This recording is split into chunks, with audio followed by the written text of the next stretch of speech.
ये 4th floor है। मैंने इन दोनों को नीचे तो नहीं देखा, मतलब ये ऊपर वाले किसी फ्लोर से आ रहे हैं। सोचते हुए नव्या तुरंत लिफ्ट के अंदर चली गई। उसने सोच लिया था कि वो 4th से ऊपर वाले सारे फ्लोर्स को चेक करेगी। जैसे ही वो 5th फ्लोर पर पहुंची, उसने अपने सामने 2 हट्टे कट्टे लोगों को देखा। ब्लैक सूट, लंबी हाइट, देखने में बॉडीगार्ड्स जैसे लग रहे थे। इस फ्लोर पर गार्ड्स, हो सकता है आरव इसी फ्लोर पर हो, नव्या ने मन में सोचा। नव्या ने वेट्रेस की जॉब ज्वाइन करने के बहाने होटल में आरव को ढूंढना शुरू कर दिया था। 5th फ्लोर पर आते ही उसने 2 बॉडीगार्ड्स को देखा। ये गार्ड्स यहाँ पर? मैनेजर ने तो कहा था कि इस फ्लोर पर उनके गेस्ट रुके हुए हैं। नव्या सोच में पड़ गई। उसे याद आ रहा था कि मैनेजर ने उसे इस फ्लोर से दूर रहने के लिए कहा था, लेकिन वो छुपकर अभी भी गार्ड्स को देख रही थी। दोनों गार्ड्स एक रूम के बाहर खड़े थे, कभी उसके दाएं घूमते तो कभी बाएं, लेकिन थे वो उसी कमरे के आगे। कुछ तो है इस कमरे में, पर क्या? कहीं आरव इसी रूम में तो नहीं? नव्या के दिमाग में आया। अभी वो आरव को ढूंढने का एक भी मौका हाथ से नहीं जाने देना चाहती थी। उसे पहले तो मैनेजर की बात याद करके आगे जाने से डर लग रहा था, लेकिन फिर उसने सोचा, हो सकता है डैड ने ही यहाँ के मैनेजर से बात की हो और उनसे कहा हो कि किसी को भी इस फ्लोर पर आने मत दें।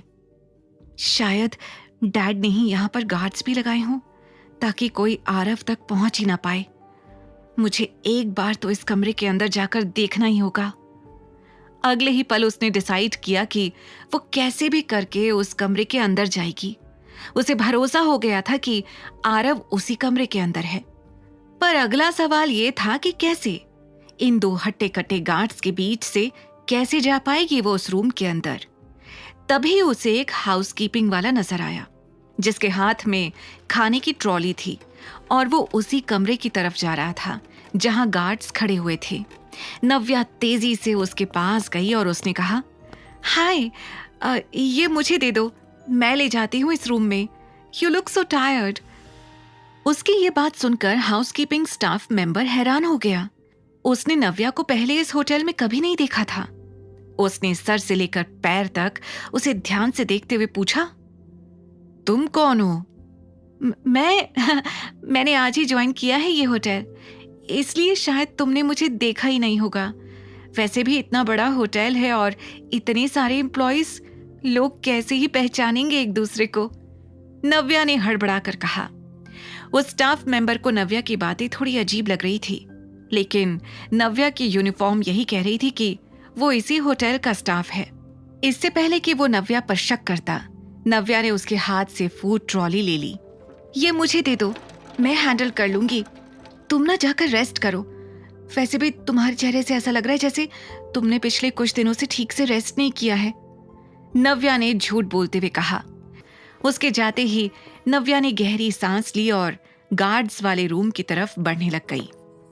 बस अब आरव मुझसे थोड़ी ही दूर है, एक बार मैं उसे देख लूं, फिर मुझे उसे यहां से ले जाने से कोई नहीं रुक सकता। मन में सोचती हुई नव्या गेट तक पहुंची तो वहां खड़े गार्ड्स उसे देखने लग गए। इससे पहले कि वो कुछ पूछते, नव्या ने कहा, डिनर। गार्ड्स ने उसकी यूनिफॉर्म और हाथ में ट्रॉली को देखकर उसे रूम में जाने दिया। जैसे ही वो रूम के अंदर गई, उसने एक बड़ा आलीशान खुशबूदार कमरा देखा जिसमें कोई भी नजर नहीं आ रहा था। आरव कहाँ है? नव्या ने धीरे से खुद से पूछा।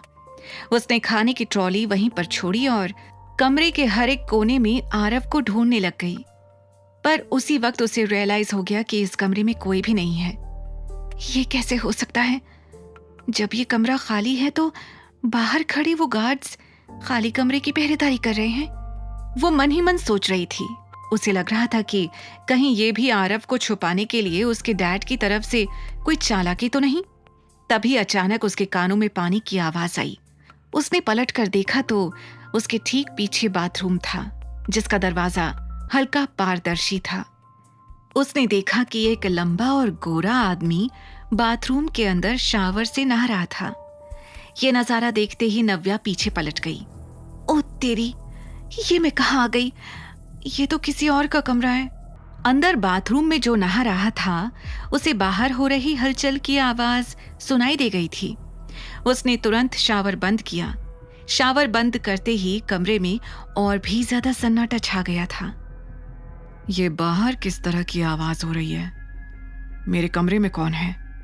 कहकर उस शख्स ने तुरंत अपनी टॉवल कमर पर लपेटी। यह नव्या तेजी से उठकर खड़ी हो गई थी और फिर से कमरे से बाहर भाग रही थी, लेकिन जल्दबाजी में एक बार फिर उसका पैर फिसल गया और वो दरवाजे से भिड़ गई। इस बार उसने खुद को गिरने से बचा लिया, लेकिन उसके पैर में चोट आ गई थी। मुझे निकलना होगा जल्द से जल्द। नव्या खुद से बोले जा रही थी, लेकिन तभी बाथरूम का दरवाजा खुला। तुम फिर यहां आ गई? तुम इतनी डेस्परेट हो, मैंने सोचा भी नहीं था। ये आवाज नव्या को जानी पहचानी लग रही थी।